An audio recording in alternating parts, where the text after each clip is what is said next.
Jeune fille, jeune garçon, burkinabé pris de patriotisme, tu as entre 18 et 25 ans, tu veux défendre ta patrie à travers ta parole, inscris-toi gratuitement dans ta région et participe à la première édition du concours national d'art oratoire patriotique Faso Aura, organisé par la télévision C360.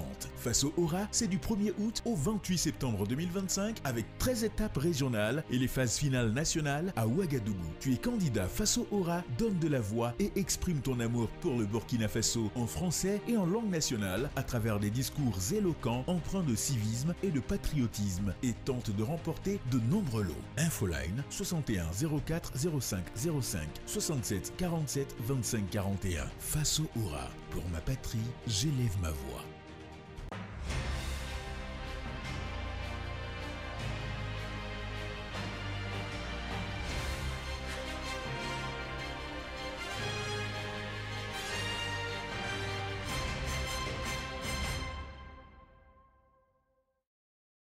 Bonsoir à tous, merci de vous informer sur la C360 à la une de l'actualité ce soir. À Ouagadougou, le chef du gouvernement a présidé ce matin la cérémonie d'ouverture des assises nationales sur la gouvernance locale. Objectif, repenser la décentralisation pour plus de cohésion sociale et de développement. Et puis dans ce journal-là, nous entendrons Abdoulaye Aboina, il est ingénieur en infirmerie. Il était l'invité de la C360 de ce matin dans votre émission Prime Time. Avec lui, il était question du bilan de l'an 3 du MPSR2 dans le domaine de la santé. Les précisions dans cette édition.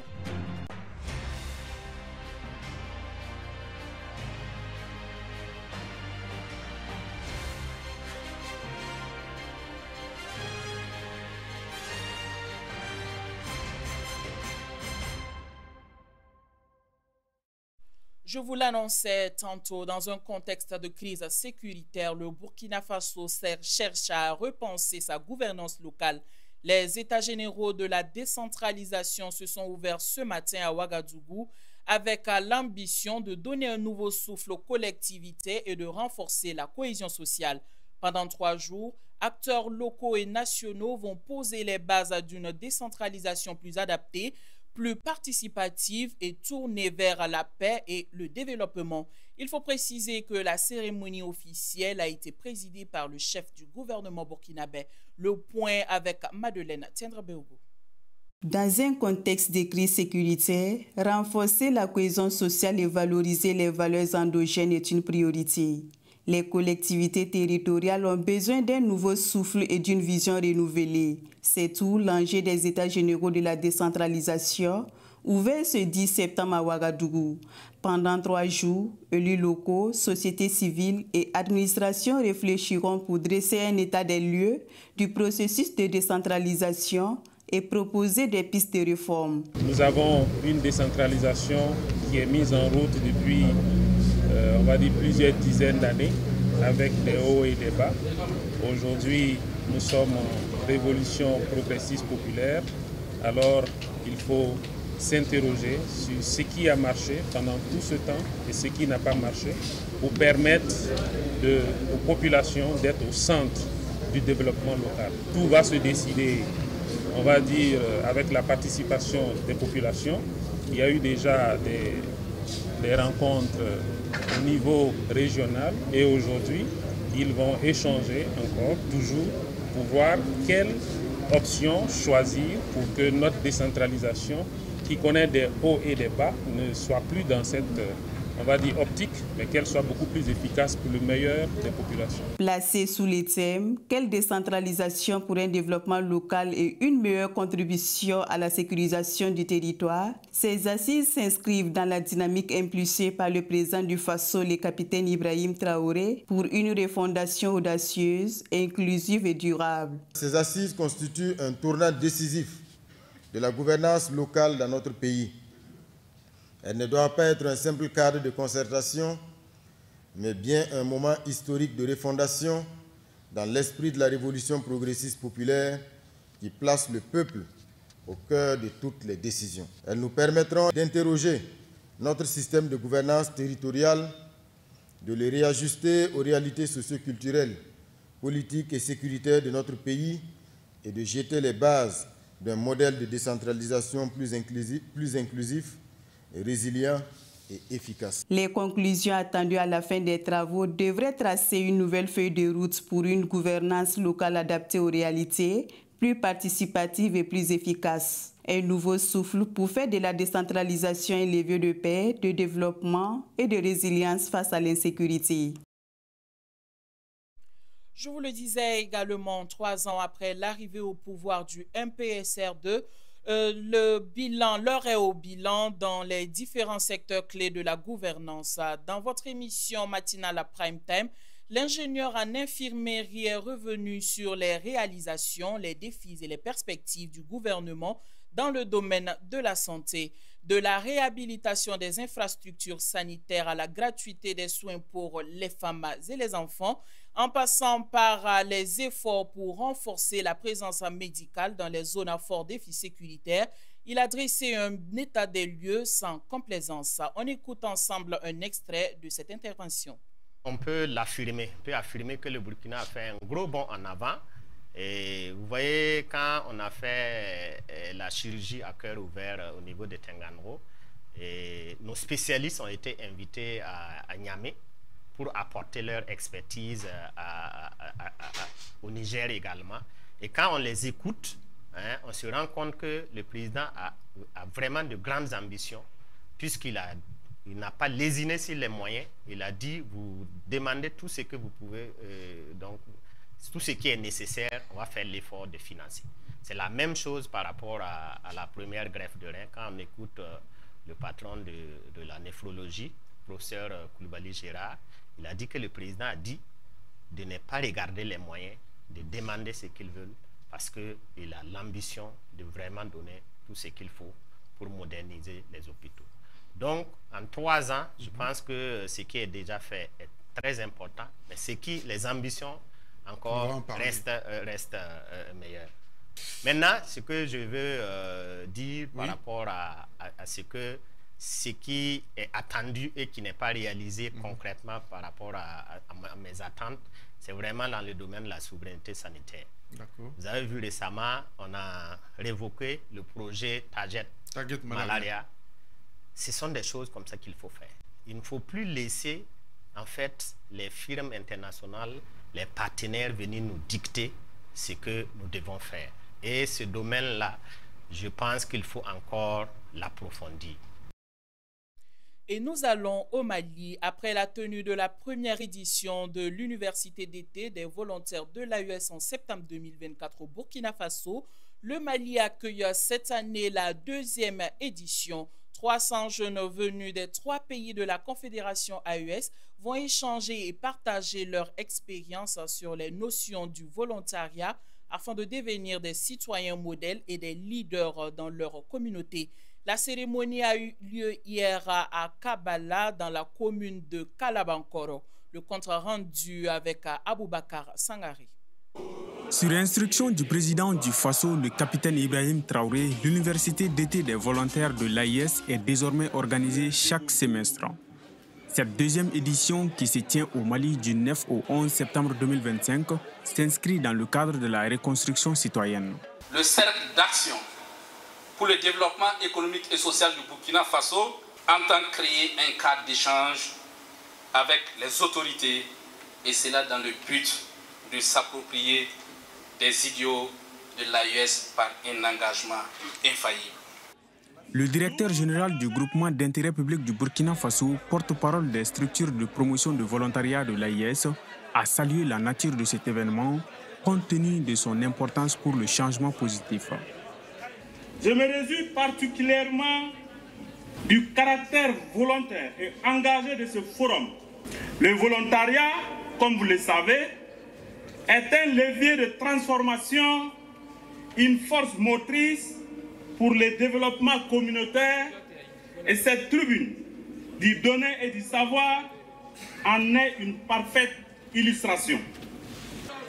Placée sous le haut patronage du président malien, le général d'armée Assimi Goïta, cette édition s'inscrit dans la continuité d'une volonté commune née au Burkina Faso pour former des ressources humaines engagées pour le progrès des nations de l'AIS. Cette édition malienne vise à approfondir les réflexions sur le rôle stratégique et l'engagement des volontaires de nos 3 États membres.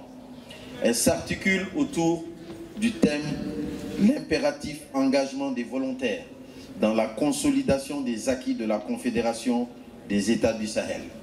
Ce sont plus de 300 participants que vous êtes ici des 3 pays membres, qui se réunissent ici pour formuler des recommandations fortes, concrètes et réalistes en vue de promouvoir et renforcer l'action volontaire dans notre espace communautaire. Au total, 300 jeunes venus du Burkina Faso, du Mali et du Niger seront prêts, après 3 jours d'échange et de partage, à faire face à toutes sortes d'adversités menaçant l'AES. Ils rejoindront le cercle exigeant des volontaires déterminés à aider la Confédération sans condition. Aboubakar Sangaré Bamako pour C360. Toujours au Mali, du 5 au 25 septembre prochain, les commerçants et artisans se retrouvent à Bamako pour la première édition de la foire internationale de l'AES. Plus de 750 exposants venus des 4 coins du monde et 3000 visiteurs attendus par jour animent ce grand carrefour commercial placé sous le signe de l'intégration au sein de l'espace AES. Notre correspondant Aboubakar Sangaré y a fait un tour. Suivons son reportage. À l'initiative de l'Union des associations des commerçants du Mali pour les foires, la capitale malienne abrite la première édition de la foire internationale de l'AES. L'événement se veut un créneau pour booster le secteur économique de la Confédération et favoriser l'intégration régionale. Pour les organisateurs, il s'agit aussi d'un soutien aux initiatives souveraines des autorités. Cette initiative nous vient dans le souci d'accompagner nos autorités des 3 pays à faire développer le projet de la Confédération des États du Sahel. Donc nous avons voulu faire de telle sorte que les autres pays membres de l'AES viennent nous accompagner pour célébrer ensemble le mois de septembre, le mois de l'indépendance de la République du Mali. Les commerçants venus du Burkina Faso et du Niger, pays privilégiés de la Confédération, partagent cet espace avec d'autres pays de la sous-région, notamment le Maroc, invité d'honneur de cette édition. L'honneur revient ainsi au peuple de la Confédération AES de célébrer leur savoir-faire. Oui, d'habitude on vient dans les foires de Mali, mais comme ils ont parlé de foires AES, c'est ça qui nous a attirés aussi. Je me dis qu'il faut qu'on vienne comme ce partenariat. Mali, Burkina, Niger, comme c'est devenu la famille maintenant. En tout cas, c'est pour la première fois. Dès que j'ai entendu qu'on a dit une foire à Bamako pour AES, je me suis pressée de venir voir comment la foire va se passer. Cette exposante malienne se dit fière de participer aux côtés de ses frères de la Confédération à cette première édition. Pour elle, il s'agit d'une véritable opportunité de réseautage pour les acteurs du secteur informel. Aujourd'hui, nous sommes fiers. Quand on accueille d'autres pays dans notre pays, c'est une fierté pour nous.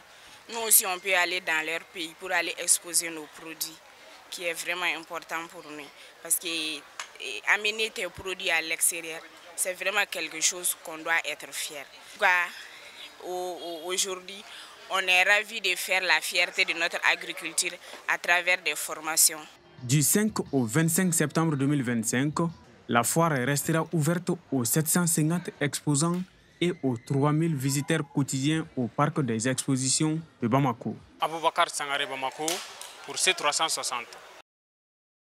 Retour au Burkina Faso pour parler de la crise actuelle en France. Le pays traverse une zone de turbulence inédite, crise politique par-ci, tension sociale par-là, économie au bord de l'asphyxie. Dans cette analyse, tel Konaté, le secrétaire général du cadre 2 heures pour nous, 2 heures pour Kamita, décrypte les enjeux d'une situation explosive et les limites de la stratégie d'Emmanuel Macron face à la colère grandissante. Les détails dans ce reportage signé Abdou Karim Banda. En France, la situation sociopolitique est chaotique.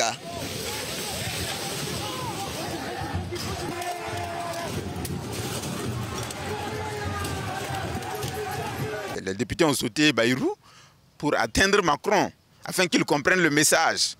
Mais bon, il n'est pas décidé, en tout cas, il n'est vraiment pas dans l'idée d'écouter le message. Il a dit qu'il va rester jusqu'à la dernière seconde de son mandat et il va rester. Parce que, bon, effectivement, légalement, on ne peut pas le faire partie. Mais en fait, l'ensemble, le valse de ces premiers ministres-là, le but c'est de le faire partie. Non seulement il y a une fronde à l'Assemblée, mais il y a aussi une fronde au niveau de la société civile. Après la destitution de François Bayrou par les députés, Emmanuel Macron tente de sauver la situation en nommant Premier ministre Sébastien Lecornu, jusque-là ministre des Armées de France. Mais visiblement, cela ne suffit pas à calmer les ardeurs. La France est un pays en crise. C'est vrai qu'ils ont un PIB qui est assez important, mais ce n'est pas le PIB le problème. Le problème, c'est la question de la qualité de vie des populations. Et la dégradation de leur qualité de vie, évidemment, et leur pouvoir d'achat. Il n'y a pas un an, je crois qu'il avait même passé par la force pour imposer une réforme des retraites. Tout ça, là, ce sont des rancœurs qui existent dans la société française. Et je crois que, en fait, le modèle démocratique doit être réinventé. C'est ça la vérité aujourd'hui. S'il ne réinvente pas le modèle démocratique en France, il pourrait y avoir des conséquences imprévues, malheureusement. Je ne sais pas si on doit dire malheureusement ou heureusement, mais le terme exact, en fait, c'est de dire clairement qu'en fait, le régime de Macron est un régime qui est clairement une junte, puisqu'il gouverne contre l'essentiel de la majorité de la population française. Économie en extrême souffrance, dette publique estimée à 33 345,8 milliards d'euros. À la fin du premier trimestre 2025, Emmanuel Macron peine à trouver ses repères. Évidemment, la difficulté avec l'AES est venue s'ajouter.